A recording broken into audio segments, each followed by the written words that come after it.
438 games, 450 goals, 4 Ballon d'Ors, 16 major trophies, and 1 undisputed prime. But how good was Cristiano Ronaldo at his absolute best? Let's find out. On June 26, 2009, Cristiano Ronaldo signed for a Real Madrid side desperate for revival. Already one of the best players on the planet, what followed over the next 9 years wasn't just greatness, it was unthinkable. In just 438 appearances, Ronaldo scored 450 goals, won 16 major trophies, and lifted 4 Ballon d'Ors, all while going toe-to-toe with the Barcelona dynasty led by Lionel Messi at the height of his powers. This is a story that defied logic, games that shouldn't have been won, goals that seemed impossible. But somehow, they were. To understand how it all began, we go back to the summer of 2009. The Santiago Bernabéu was a sea of white. 80,000 fans packed the stadium, not for a match, but to witness one man, Cristiano Ronaldo. His unveiling shattered records, becoming the most attended player presentation in football history. Standing on that stage, he declared, "I have made my childhood dream a reality." But he wasn't yet CR7. That iconic number was still taken. He began his Madrid journey wearing the number 9 shirt. The price? A world record £80 million. The wages? Over £100 million across a 6-year deal. And for Real Madrid, it was more than a transfer. It was a declaration of war against one of the greatest teams ever assembled, Pep Guardiola's Barcelona. Xavi and Iniesta controlled every midfield they walked into. Messi was about to win his first Ballon d'Or, tying Ronaldo's single win from his Manchester United days. The previous season, Barca had finished 9 points clear of Madrid. The gap was real, and the pressure was on. Ronaldo arrived with the weight of expectations, and yet, he delivered immediately. He scored on his La Liga debut against Deportivo La Coruña. Then he did something no Real Madrid player had ever done. He scored in his first 4 league games. In Europe, he found the net twice in each of his first 2 Champions League outings. He was off to a flying start. But then, injury struck. While on international duty, he picked up an ankle injury that sidelined him for 6 crucial league games. Madrid suffered, losing one, drawing another, and when he returned, it was time for his first El Clasico. He managed just 65 minutes. Madrid lost 1-0. Through winter, Ronaldo battled for form. Only 2 goals in December, 2 more in January. A red card against Malaga. It wasn't clicking. Not yet. But then came February. Ronaldo caught fire, scoring or assisting in nearly every game for the rest of the La Liga season. Yet again, Barcelona proved to be his kryptonite. They did the double over Madrid. That second loss? It cost Real the title. They ended the season on 96 points, just 3 shy of Barca. In Europe, disappointment continued. Madrid crashed out of the Champions League round of 16 to Lyon. In the Copa del Rey, a humiliating 4-0 defeat to Alcorcón. It was a rough start, injury setbacks, trophyless finishes, and a Barcelona team that refused to slow down. Ronaldo still finished the season with 26 La Liga goals, 1 fewer than teammate Gonzalo Higuain, and 33 in all competitions. Impressive by normal standards, but for Cristiano Ronaldo, below the level he expected of himself. But this wasn't the story of a player peaking early, because Ronaldo in Madrid aged like fine wine. And what followed over the next few seasons would redefine prime forever. The first major milestone in Cristiano Ronaldo's Real Madrid story was the dramatic takedown of Pep Guardiola's Barcelona. The second, cementing his place in football history with the legendary 3-peat Champions League team. But before the rise came another fall. That same summer brought more pain on the international stage, as Portugal stumbled out of the 2010 World Cup. Ronaldo managed just 1 goal against North Korea, and Portugal were sent home in the round of 16 by eventual champions Spain. But as international disappointment faded, a new chapter began at the Bernabéu. Spanish icon Raúl left the club, leaving behind the iconic number 7 shirt, and just like that, Cristiano Ronaldo officially became CR7. Another major shift followed. Out went Manuel Pellegrini, and in came the special one, Jose Mourinho, fresh from conquering Europe with Inter Milan. Mourinho had dismantled Guardiola's Barcelona on the way to winning the treble, and now arrived in Madrid with a singular mission: end Barcelona's dominance. With Cristiano by his side, things were about to get fiery. Before we dive deeper into the Mourinho-Ronaldo era, Don't forget to hit that subscribe button and let us know in the comments. Which version of Cristiano Ronaldo was your favorite? Because the monster Mourinho would awaken was terrifying. Still, Ronaldo's start under Mourinho wasn't electric. He netted just once in his first 5 La Liga games. But then came the explosion. 10 goals in 4 games, including 4 against Racing Santander, followed by a hat-trick versus Athletic Bilbao. It was Real Madrid's best league start in years, but the momentum hit a brutal wall. A 5-0 demolition at the hands of Barcelona in the Camp Nou, tiki-taka at its absolute peak, with one of the goals built from a staggering 22-pass move. It was one of 4 defeats that season for Madrid, though Ronaldo missed 2 of those games. That season, a storm of Clásicos hit, 4 in just 18 days across 3 competitions, potentially deciding a treble. The first was the Copa del Rey final. In extra time, Ronaldo rose to the occasion, heading home the winner and lifting his first trophy with Real Madrid. "We are very happy," Ronaldo said afterward. Madrid hadn't won this trophy in many years. But revenge was short-lived.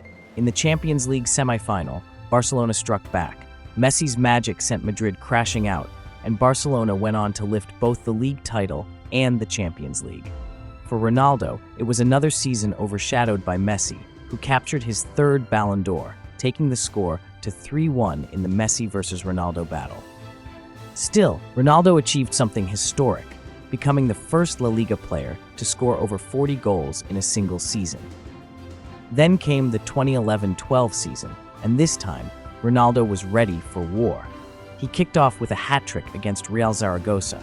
Even a mid-season injury couldn't derail Madrid's title chase. Their only defeat before December? Barcelona, again. But Mourinho and Ronaldo had a plan. Madrid went unbeaten for the rest of the campaign, and 5 matches before the finish line, they returned to the Camp Nou. This time, the outcome was different. Mourinho's tactics stifled Barcelona's tiki-taka, and Ronaldo delivered the killer blow, scoring the winning goal in hostile territory. With that, Madrid all but sealed the title, their first in 4 years, with a record-breaking 100 points. Ronaldo finished the league season with 46 goals and reached 100 goals in all competitions for Real Madrid, including an unforgettable long-range rocket against Osasuna. His total? A jaw-dropping 60 goals across all competitions. Yet somehow, even that wasn't enough. Messi, in arguably his greatest season ever, hit 73 goals and snatched yet another Ballon d'Or. The rivalry had reached boiling point. Fans were picking sides. Debates were raging worldwide. But for Ronaldo, it was all just noise. The mission was clear: win the Champions League. Domestic titles were great, but Real Madrid's obsession was Europe. And on the international stage, he continued to shine. At Euro 2012, Ronaldo led Portugal to the semi-finals, scoring 3 times and earning a place in the team of the tournament. Yet another trophy that slipped through his fingers. But as always, Ronaldo wasn't done. The 2014-15 season saw him kick things off in blistering form. At one point, he had racked up 25 La Liga goals before Christmas, numbers that simply didn't seem human. But even with his absurd form, Madrid couldn't maintain their momentum. After leading the table for most of the campaign, losses to Athletic Bilbao and bitter rivals Barcelona saw them fall behind in the title race. Ronaldo, ever the competitor, didn't sulk. He roared back. He put 5 goals past Granada in a single match, then followed that up with hat-tricks in 3 of Madrid's final 4 league games. He finished the season with an astonishing 61 goals in all competitions, his personal best. But despite his heroics, Madrid ended the season trophyless, and once again, Messi edged him for the Ballon d'Or. It was becoming a familiar pain, but Ronaldo didn't slow down. The 2015-16 season began with questions over whether Ronaldo's best days were behind him, and once again, he flipped the switch. He ended the season as top scorer in La Liga with 35 goals, and in the Champions League, he delivered one of his most iconic moments, a stunning hat-trick against Wolfsburg to overturn a 2-0 first-leg deficit in the quarterfinals. That comeback not only secured Madrid's place in the semi-finals, but reminded the world that Ronaldo was still the man for the big occasion. Real went on to lift their 11th European Cup that year, with Ronaldo scoring the winning penalty in the shootout against Atletico Madrid. He had now won 2 Champions League titles with Los Blancos and was climbing the mountain again. Then came 2016-17, a defining season.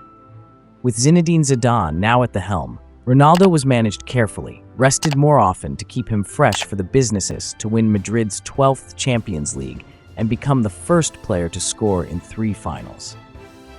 That season, Ronaldo lifted La Liga, the Champions League, and the Ballon d'Or. It was a masterclass in peaking at the right time, and perhaps the strongest proof that Cristiano Ronaldo had transformed, not just into a goal machine, but into a player who defined Real Madrid's modern legacy.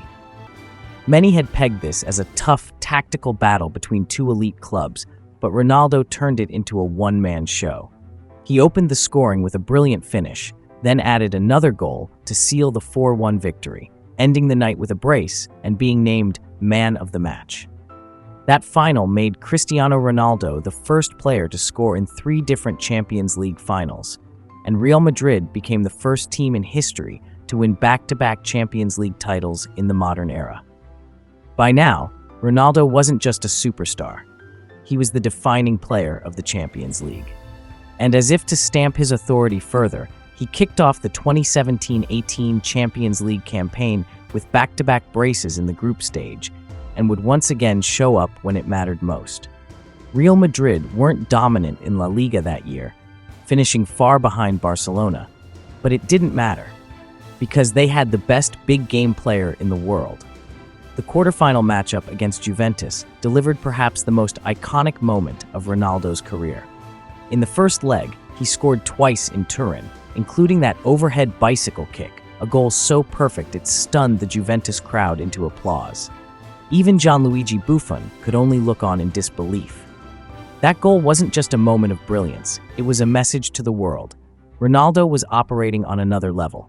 He followed that up by scoring against PSG, again delivering when Real Madrid needed it most, and then faced Bayern Munich in the semi-finals. Although he didn't score in those 2 legs, his movement and presence opened up space for others, and Madrid advanced to yet another final. In Kiev, they met Liverpool. It was a chaotic final filled with injuries, goalkeeping errors, and unforgettable goals. But even in a game where he didn't score, Ronaldo's influence was everywhere. And when the final whistle blew, Real Madrid had done the impossible: 3 Champions League titles in a row, a historic 3 trophy, 4 of them with Madrid, and finished the season as the tournament's top scorer for the 6th consecutive year. At that point, his legacy at Real Madrid was complete. 450 goals in 438 games, 4 Champions League titles, 2 La Liga titles, 4 Ballon d'Ors won during his time at the club. Records shattered, rivals humbled, and a dynasty built. But just weeks after the final in Kiev, Ronaldo made the shocking decision to leave Real Madrid, an era that defined modern football. He became Real Madrid, the face of their most successful, more records in Italy, and achieved new milestones with Portugal. Nothing could ever match what he built at the Santiago Bernabeu. Let us know in the comments what you think was Cristiano Ronaldo's most iconic moment in a Real Madrid shirt. Was it the bicycle kick in Turin, the header in the Copa del Rey final, the hat tricks in the Champions League, or simply his relentless, week-in, week-out brilliance? Because whether you're a Madridista, a Messi fan, or just someone who appreciates greatness, one thing is clear. When Cristiano Ronaldo wore white, football history was being written in real time. And that's what makes him, without question, one of the greatest of all time. That led to a final against the rock-solid defensive Juventus, who dominated the start of the game. But then Ronaldo got the crucial first goal on the 20 minutes and would later score Real Madrid's 3rd goal of the game to seal the 4-1 victory and win his 3rd Champions League with Real Madrid. And of course, it's these big game performances that led to him winning his 5th Ballon d'Or, giving him 5 apiece, with Lionel Messi as the GOAT debate was reaching its peak with nothing to split the two. Now entering Ronaldo's 9th season in Real Madrid, the 2017-18 season saw Real Madrid struggle in La Liga, losing 6 games and finishing 3rd in the league. And at this time, Ronaldo's relationship with the Real Madrid hierarchy was becoming strained, with Ronaldo feeling underappreciated, saying, "I felt within the club that I was no longer considered in the same way as I was at the beginning." But yet again, Ronaldo proved he was unstoppable in the Champions League, scoring even more goals than the previous season. He got 9 goals in the group stage alone before getting 3 more in the last 16 against PSG and 3 goals in the quarterfinals against Juventus, including this spectacular bicycle kick. Madrid then beat Bayern in the semis and Liverpool in the final to give Ronaldo his 4th Champions League, with Real Madrid at his 5th of his career, which at this point in time meant he was the only player in history with 5 Champions League winners' medals. But despite his huge trophy haul, Ronaldo didn't feel like Real Madrid, and especially club president Florentino Perez, appreciated him in the same way that Barcelona appreciated Messi, or PSG appreciated Neymar, and he didn't receive enough support from the club over a tax dispute with the Spanish government that had caused him a lot of stress. He even told his agent that he regretted not leaving the previous summer. So Real Madrid said if a club offers 100 million euros, then he could leave. And while other huge clubs were interested, Juventus were the ones to make that offer, and Ronaldo was seduced by the idea of living in Italy and making history there, saying, "You may have reached 2 finals with me, they can win the Champions League." And with Zinedine Zidane also leaving Ronaldo, thought this was one of the little details that confirmed to me what I'd been thinking about the situation near the peak of his abilities so that he would be remembered as a legend. So just like that, 33 years old, still performing at the highest level as in the summer, he scored a World Cup hat-trick for Portugal. But with his Real Madrid legacy coming to an end, it's safe to say he's the greatest player in the history of that football club, and arguably the greatest football player of all time.